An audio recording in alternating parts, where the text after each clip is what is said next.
Hey, this is Chris. Keeping It Real is a beautiful morning here in North Carolina. It is 65 degrees, partly cloudy skies. It's nice. It's nice. It's just nice. Usually this time of year, we have already gotten up into the mid to high 80s, and it's humid as it can be. And so this has really been a nice change of pace. I remember a couple years ago, we had like a week of 100 plus degree days. It was like 5 or 6 days in a row. It was so weird. And then it didn't really get hot not like that the rest of the summer. It was just more of the normal kind of heat that we, low to mid 90s, 100% humidity. Don't want to go outside. Keep the air conditioning on. Anyway, I was going to do a screenshot video of my computer this morning because I worked out a spreadsheet using some data I got from WRAL, who in turn gets their data from the North Carolina Department of Health and Human Services. It has a really good bar graph there, which shows the bars show the number of new cases reported every day, positive test results. That's all they're reporting, and it also has a line there that shows the 7-day rolling average of those confirmations. And so you got the raw data, and then you've got something that it smooths out the data because some health departments don't report every day for some reason, but that way you get a much better idea of the average number of people. And right now it's plateaued. It's running about 450 to 500 a day, which sounds like a lot, except you've got a state of 10 million. And so that's, if you get it and you don't make it, that's bad. But otherwise, as a society, it's not a bad thing. Let's just say that it's not going to be one of those things where we're all going to get wiped out and we have to worry about our survival. It's a serious thing, but it's not something to get all panic stricken over. Just best thing you can do is start exercising right now. If you don't exercise, build up your lung capacity, build up your heart capacity. I don't know if you can build up your heart capacity, but you can make your cardiovascular system more efficient, and that will obviously help, because if you get pneumonia from this, that might be the difference between living and dying. So, but anyway, 450 to 500 today, which means, according to some epidemiological studies that have come out of Germany, the latest one, there's a name for it. It's where they go out and they pick a rather substantial sample size and they give them all the antibody test. I think Israel's doing one too, but the one out of Germany says that the number of confirmed cases is about 10% of the actual number of cases. So that they've gone out and they've given people antibody tests, and it's like, okay, well, we've determined that there's a lot of people out there who just didn't get sick. And so that pretty much confirms the Chinese data. Of course, I would not trust the Chinese data for anything, but it's good to have somebody, who's doing. Oh my goodness! Can we just add this when we get there? Thank you.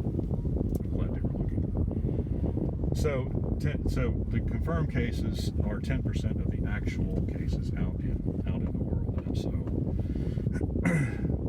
when the website says 450 to 500, that means 4,500 to 5,000 people are getting it every day, which sounds like a lot, but we have 10 million people, and in order to reach herd immunity in the state, I've heard the figure of 70%, and I need to do a little research on exactly how that works. I guess it just means that, as the number of people who have recovered and have immunity begin to increase, it becomes harder and harder for the virus to find somewhere else to go live, because the virus doesn't just hang around out in the air forever. It does go away. It dies. It lasts a while, but it does, and it lives on surfaces. But if it doesn't find a human body to get into, and specifically get into your respiratory tract, then it dies, and then that ends that chain of transmission. And so 70% seems to be the point at which it has too much trouble finding another host to go infect. And so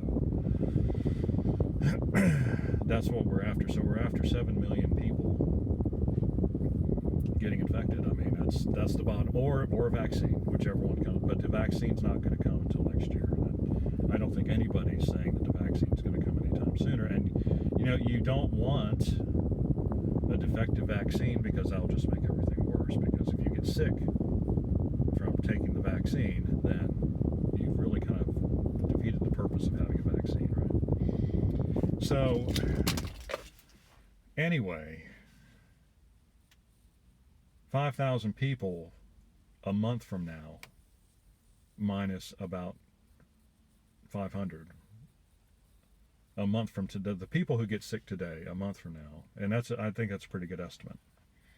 It's probably less. They say quarantine for 14 days, so the disease can last as little as 14 days. But if you do get symptoms, I think it tends to last a little longer. So let's just say, to be safe, right?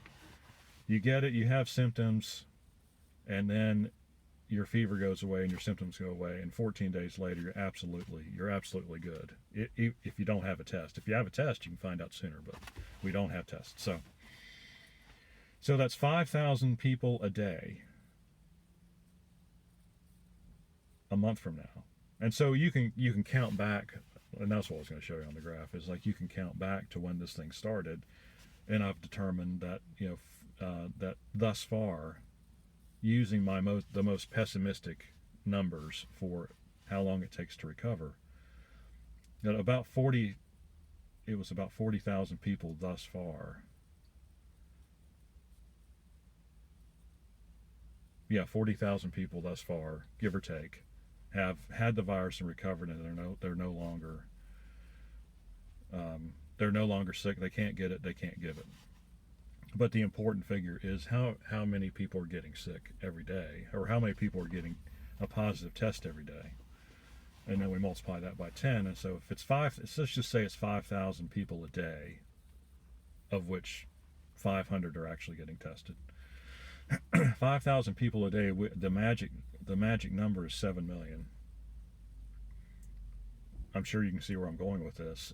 If it's 5,000 people a day in 20 days, that's 100,000 people. In 200 days, that's 1 million people. That still leaves us 6 million people short. And you do the math, it's like 1,200 days. It's like 4 years. I don't think that's going to work. I don't even think it's going to work that we have to wait until sometime next year for a vaccine. Yet we're already seeing it in this country. People are just not going to put up with it. How we can't have a society with everybody in isolation from each other. It just won't work. And you can forget opening schools next year at this rate. I think, my personal opinion, one of the things that really stopped the spread of this virus was closing schools, because everybody knows that children are the reason why most adults get sick, because the kids go to school, they get something, they take it home, they give it to their parents, their grandparents come over to visit, that would be us, me and Lee, and then we get sick. And then, and that's how it works. And so I don't see how any school could possibly reopen. I don't think social distance, can you imagine, okay, kindergartners, we're going to social distance you. How long do you think that's going to last? Oh, and by the way, kindergartners, you got to wash your hands every 5 minutes. And by the way, use your hand sanitizer. And by the way, it's like, so that's where we're at. We're talking like 3 or 4 years before, we reach a point where we're all safe. Or until they get a vaccine, which is still 10 months away. At least 9 months away, let's say. Nobody really knows, right? But that's what we're up against. And so this strategy has a really big downside to it. And I just don't know that I don't know. I mean, it's just, it's like, what are we saving? If we're not saving our way of life, what good is it to save the country? if we can't be the kind of people we are free to be right now. We won't be free to be anything. We'll be, there'll be a bunch of rules, and people will get thrown in jail for not wearing face masks. I mean, that's where we're headed. So just food for thought. See, I didn't really need to show you a spreadsheet to figure that. I could have just boiled this down to a really. I think I will. No, I won't. I'm too far into it now. All right, got any questions or comments? Leave them in the section below. Like and subscribe. We appreciate when you do. We'll see you on the next video.